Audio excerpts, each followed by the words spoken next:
Bien, el día de hoy vamos a empezar con el ayuno de Josafat. Está en Segundo de Crónicas, capítulo 20. Él está amenazado por ejércitos que se han acercado hacia su pueblo y él con mucho temor convoca a un ayuno y el resultado es una victoria extraordinaria porque no tuvieron que usar una sola arma, no tuvieron que hacer el esfuerzo físico de pelear, pero sí a través de la alabanza a Dios, ellos pudieron ver cómo Él intervino para darles la victoria. Pero vamos a entrar al pasaje de 2 Crónicas 20 para recordar con mayor precisión este ejemplo. Dice, aconteció después de esto que los hijos de Moab y de Amón, y con ellos algunos de los amonitas, salieron a la guerra contra Josafat. Entonces fueron e informaron a Josafat diciendo, una gran multitud viene contra ti de la otra orilla del mar, de Edom. Y he aquí están en Hasezón, Tamar, que es en Gedi. ¿Sí? Entonces acá vemos cómo le dan la noticia a Josafat de que se han juntado tres pueblos, tres ejércitos para tomar Jerusalén. Recordemos que en aquel entonces todavía existía una lucha constante entre pueblos alrededor de la posesión de la tierra, ¿no? Entonces, a pesar de que ya el pueblo de Israel se ha instalado en la tierra prometida, hay todavía poblaciones de alrededor que están buscando desplazar a Israel de esa posesión. Trasladado esto a nuestro tiempo, ¿no? Siempre hay que tomar las cosas en la perspectiva de la época, del momento histórico de cada pasaje. Eh, Igualmente, nosotros estamos en medio de una lucha espiritual, ¿no?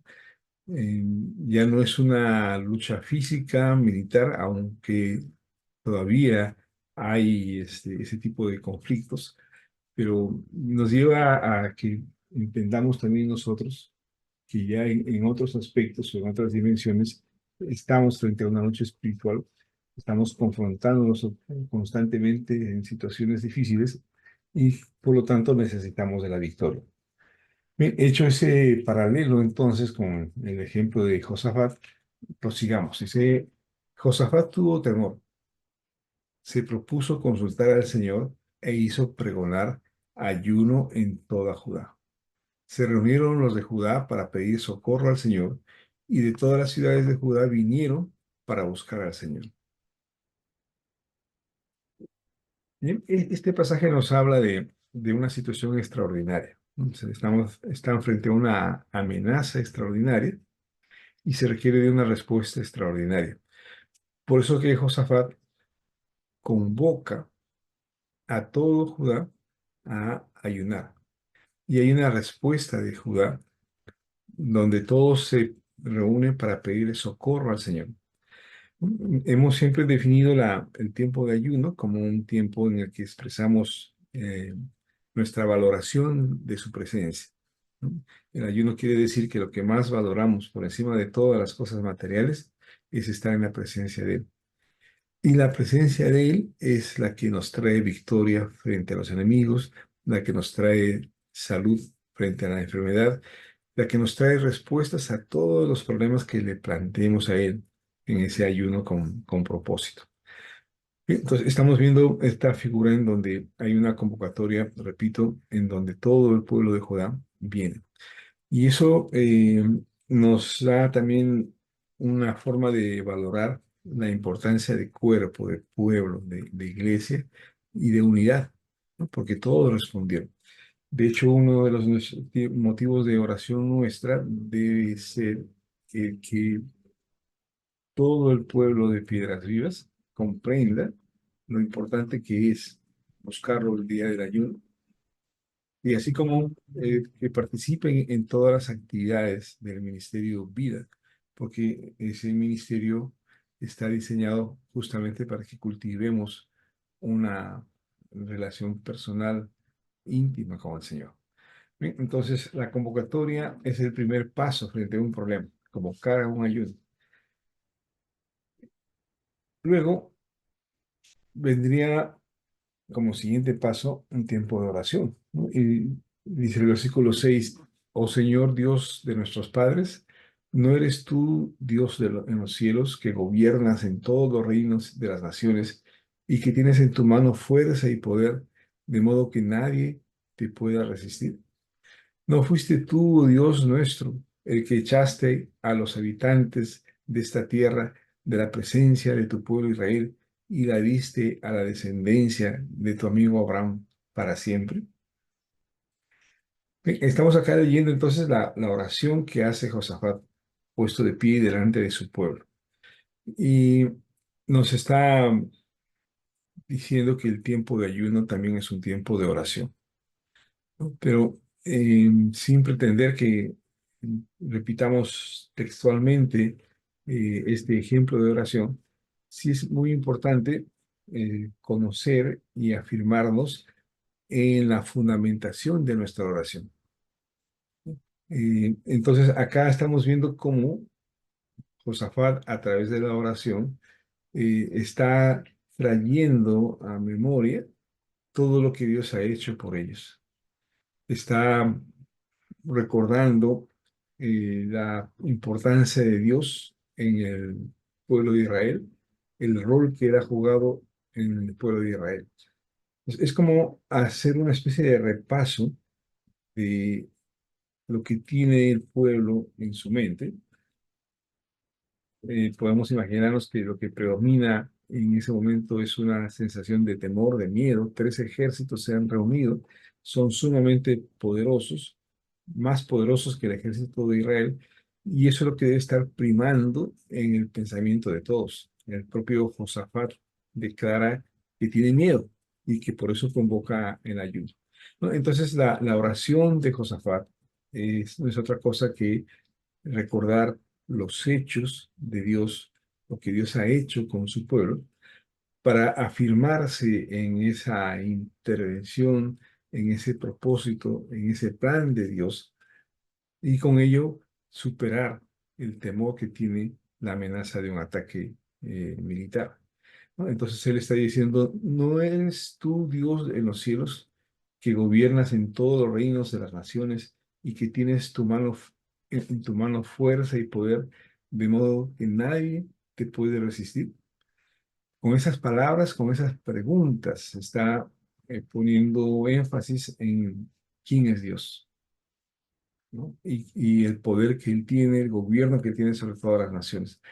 Entonces se está haciendo recordar a sí mismo y está invitando a todo el pueblo que se afirme en esas palabras. Entonces ahí hay una primera orientación clave para nuestras oraciones, ¿no? Orar no es tratar de tener una inspiración para hablar bonito, ¿no? Orar es de acuerdo al problema que está convocando el ayuno, fundamentarse en él, en su palabra, en lo que él ha hecho. En pocas palabras, fundamentarse en su plan, ¿no? Porque el plan de Dios es la mayor garantía que tenemos, porque sabemos que Él va a orientar las cosas para que su propósito se cumpla.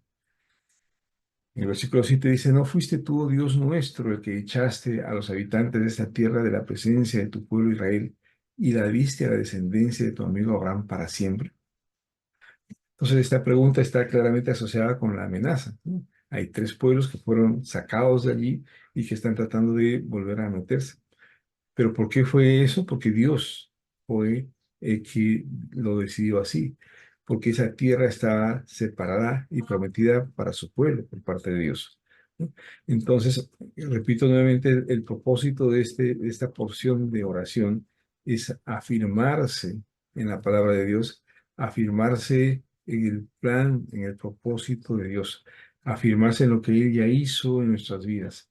Y porque Dios es un Dios coherente y va siempre a actuar en función de su palabra, de su promesa, de su plan, de lo que Él ya hizo por nosotros hasta el día de hoy. Luego la oración continúa y dice en el versículo 8: ellos han habitado en ella y han edificado allí un santuario de tu nombre, diciendo: si el mal viniera sobre nosotros, espada de juicio, peste o hambre, nos presentaremos delante de este templo y delante de ti, porque tu nombre está en el templo. A ti clamaremos en nuestra tribulación, y tú nos escucharás y librarás. Acá hay un segundo fundamento de la oración. Se está hablando de un templo que ha sido edificado por ellos y que ese templo le recuerda que cada vez que estén frente a una dificultad, eh, se dirigirán a ese templo, ¿no? Porque el nombre de Dios está en ese templo, ¿no? Para clamar en la tribulación con la certeza de que Él escuchará y nos librará. ¿Qué cosa añade esta oración al fundamento de la petición de Josafat? Lo que está mostrando acá Josafat es un pueblo que ha actuado en coherencia con su relación y su confianza en Dios. En aquel momento esa coherencia implicaba construir un templo. Recuerden que antes lo que hacían era colocar una piedra, ¿no? Pero ahora tienen un templo porque el Dios mismo ordenó que se hiciera ese templo.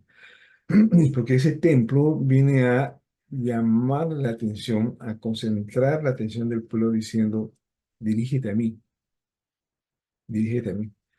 Ese templo está diciendo, Señor, nosotros tenemos algo concreto en nuestra vida que hemos hecho según tu propósito, ¿no? Entonces, fíjense que no se trata simplemente de una población que cree en Dios y frente a una dificultad acude para su ayuda, sino se trata de una población que ha dejado huellas tangibles, evidencias tangibles de que sí están siguiendo a ese Dios. Entonces, es muy importante en nuestra oración que nosotros mostremos también una coherencia en nuestra vida, en nuestros hechos, que mostremos hitos y referencias claras de nuestra fe. En este caso, lo que tenemos nosotros como referencia es ser parte de la iglesia. En nuestro caso específico, es ser parte de Casa Cristiana Piedras Vivas. Por lo tanto, nosotros no somos unas personas que, afligidas por un temor, esporádicamente venimos y buscamos a Dios. Nuestra propia vida está sustentada en que Él forma parte de ella y que nosotros tenemos acciones que muestran que estamos actuando también conforme a esa fe, conforme a esa relación con Él, ¿no? Entonces, por un lado, el fundamento de la oración es recordar lo que Él ha hecho, recordar lo que Él ha prometido, recordar lo que su palabra nos dice, pero por otro lado también la oración se fundamenta en lo que nosotros somos, lo que nosotros hacemos en respuesta a ese llamado de Dios.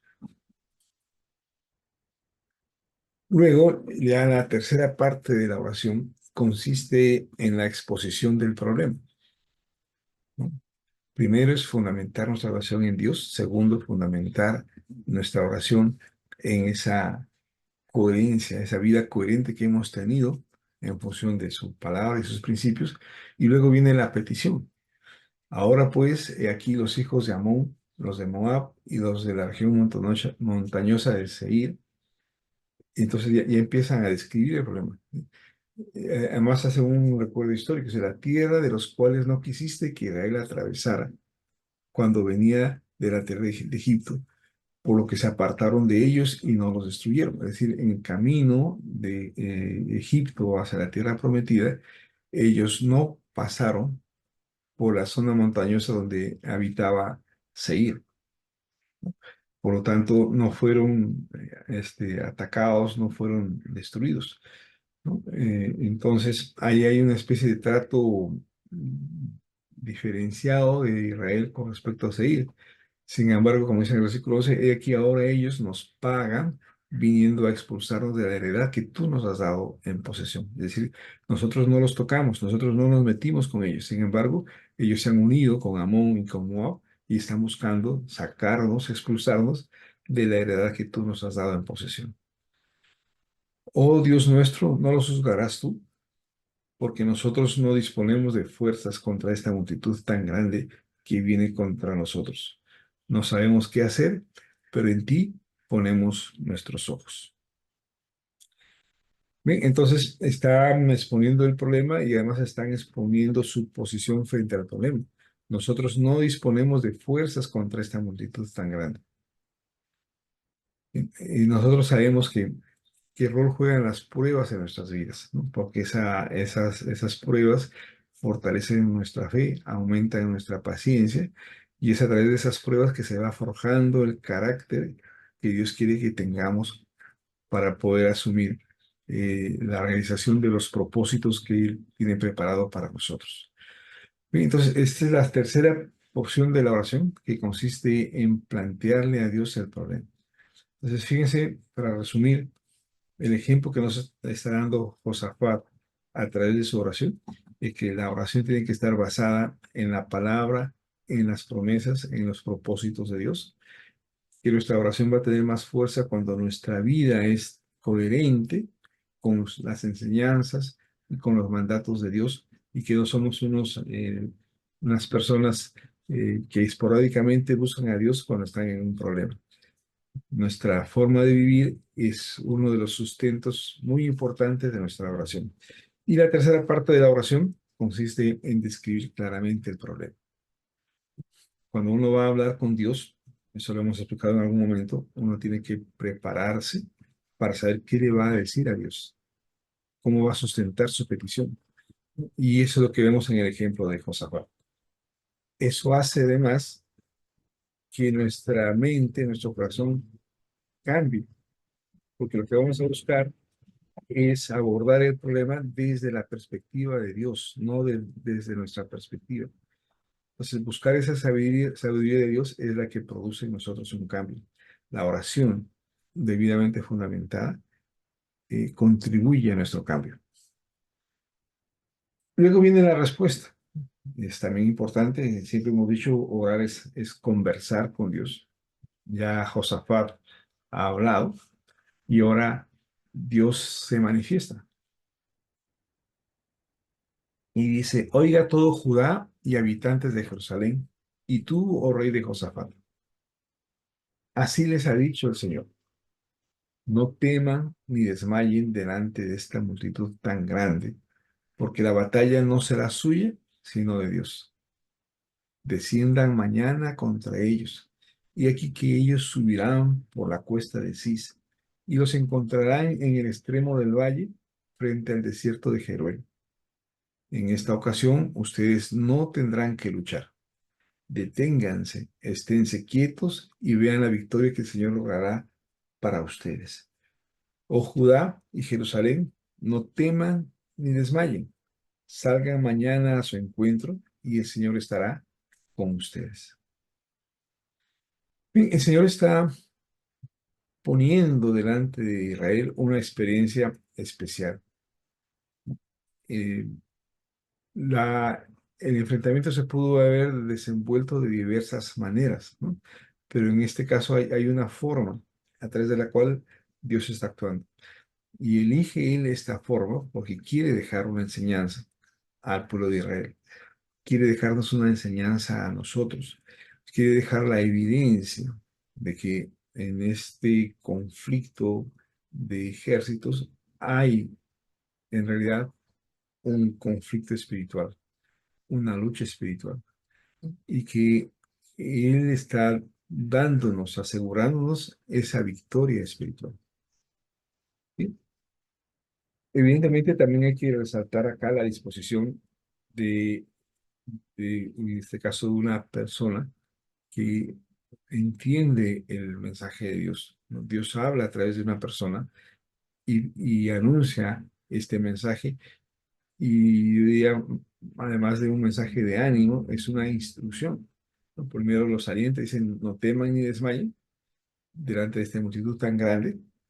Les está asegurando que la batalla será de Dios, o sea, quien pelea esa batalla es Dios, y que lo que deben hacer es subir por la cuesta de Cis, y los encontrarán en el extremo del valle. O sea, está describiendo un poco los desplazamientos que tienen que tener en el día del enfrentamiento. Y le dice claramente, en esta ocasión ustedes no tendrán que luchar.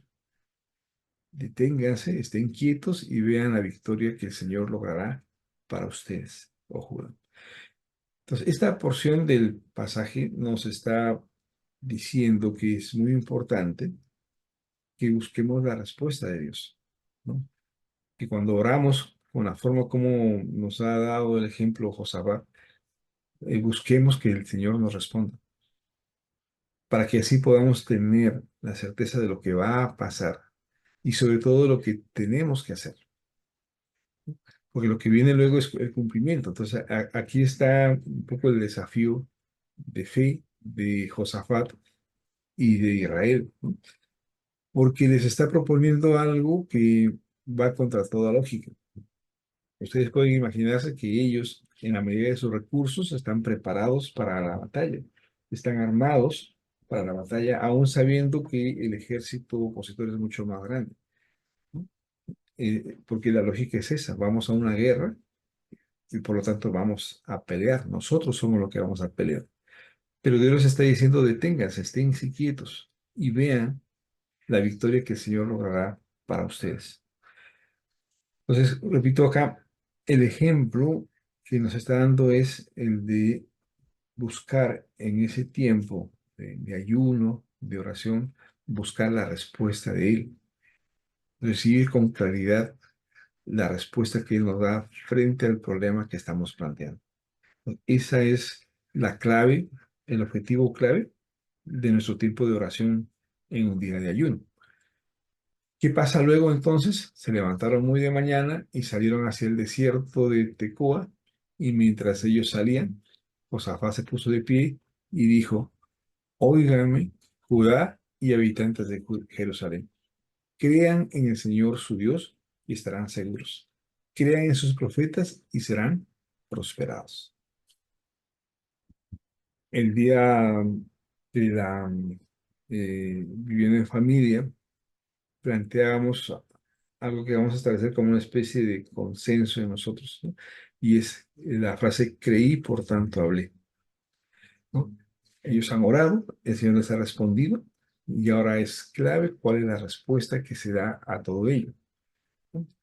Josafat pudo haber desestimado las frases que le hicieron llegar de parte de Dios, pudo haber seguido dándole más crédito a su temor que a la promesa de victoria de parte de Dios.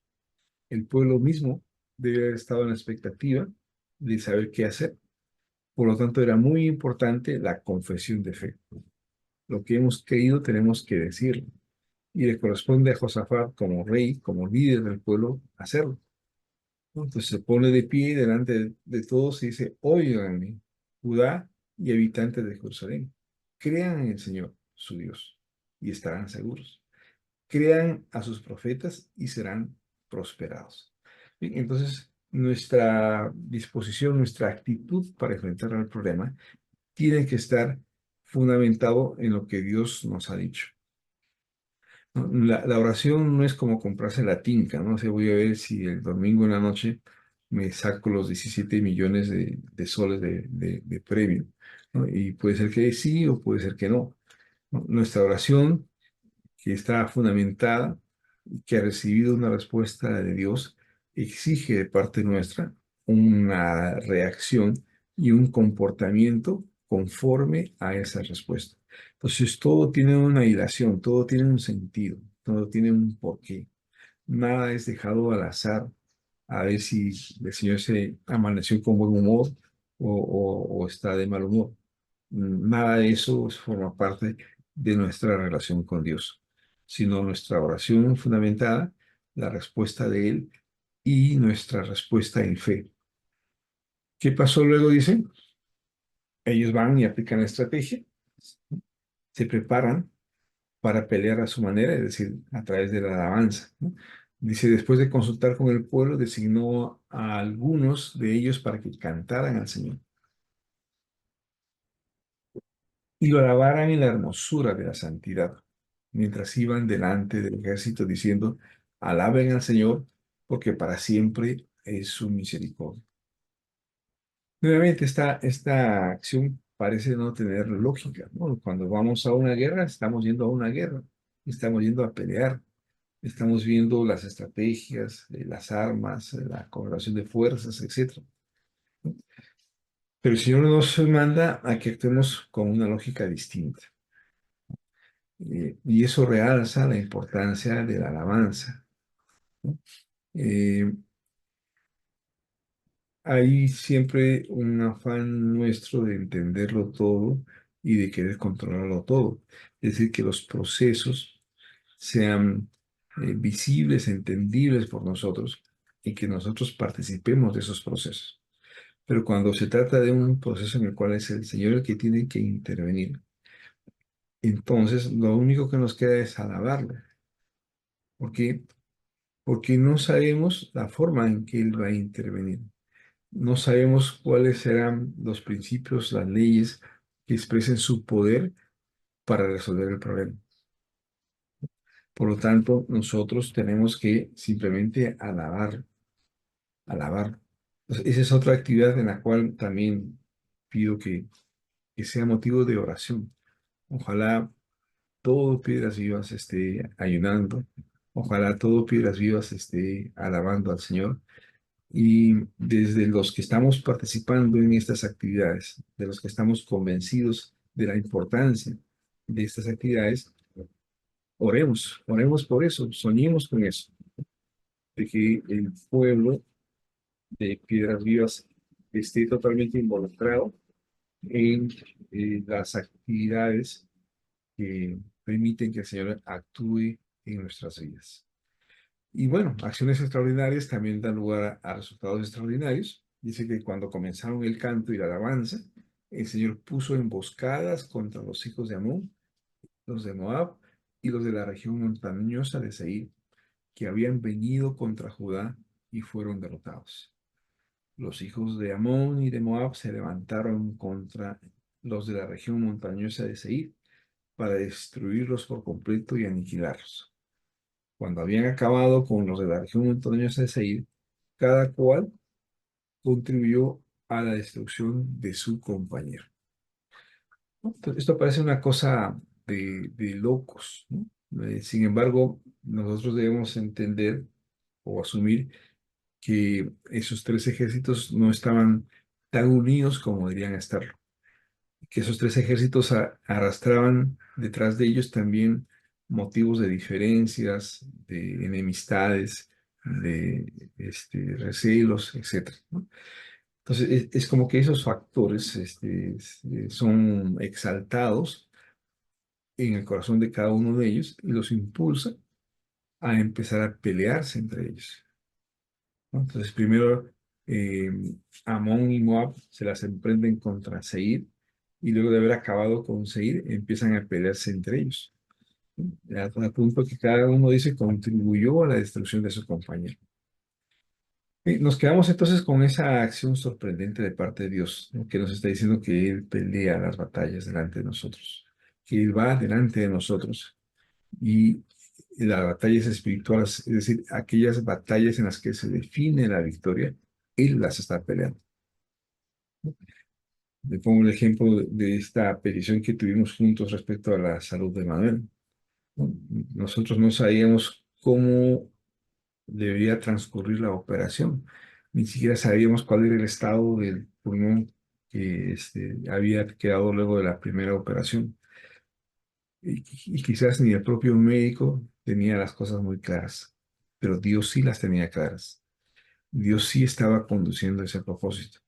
Entonces, desde la forma en que descubrimos que había un pequeño tumor en el pulmón de Manuela, hasta la forma como ha concluido la operación, vemos que el Señor intervino en aquello que nosotros no sabíamos y que no entendíamos cómo es que se podía resolver, pero Él lo resolvió. Él actuó en ese terreno espiritual, dando la victoria. ¿Qué nos tocaba hacer a nosotros? Pues alabar al Señor, alabarlo a Él, adorarle, cantarle, porque Él es la victoria. Bien, familia, entonces que nos quede esta lección del día de hoy. El siguiente miércoles veremos otro caso de ayuno que permite obtener la victoria, para que vayamos comprendiendo cada vez más cómo es que debemos actuar o proceder en estos tiempos de ayuno y de oración para que el Señor nos dé la victoria. En resumen, entonces, las lecciones de Josafat es que hay que convocar ayuno a todo el pueblo. Nuestra oración tiene que ser fundamentada. Debemos exponer el problema claramente, es decir, debemos tener una comprensión del problema para describírselo al Señor. Debemos disponernos a escuchar la solución y aplicar la solución con la debida obediencia. Si seguimos ese proceso, entonces el problema que enfrentamos se convertirá en una ocasión en la cual habremos madurado, habremos crecido y nuestra fe se habrá fortalecido, familia.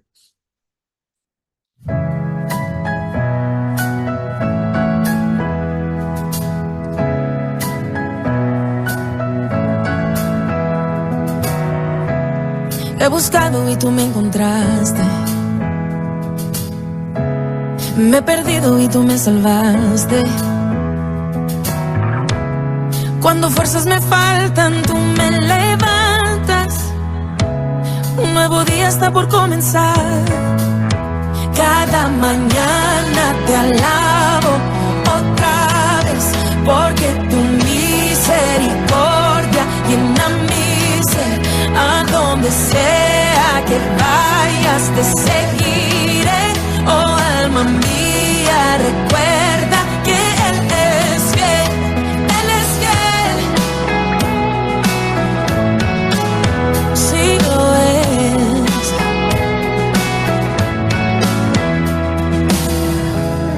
He buscado y tú me encontraste. Me he perdido y tú me salvaste. Cuando fuerzas me faltan, tú me levantas. Un nuevo día está por comenzar. Cada mañana te alabo otra vez, porque tu misericordia llena mi ser. A donde sea que vayas te seguiré. Oh alma mía, recuerda que Él es fiel. Él es fiel. Sí lo es. Cada mañana te exaltaré. Mi alabanza a ti te entregaré. Oh alma mía, díselo otra vez. Mi Dios, mi Dios, mi Dios. Cada mañana te exaltaré. Mi alabanza aquí te entregaré. Oh alma mía, díselo otra vez. Mi Dios, mi Dios, mi Dios. Cada mañana te alabo otra vez, porque tu misericordia llena mi ser. A donde sea que vayas te seguiré. Oh alma mía, recuerda que Él es fiel. Cada mañana te alabo otra vez, porque tu misericordia llena mi ser. A donde sea que vayas te seguiré. Oh alma mía, recuerda que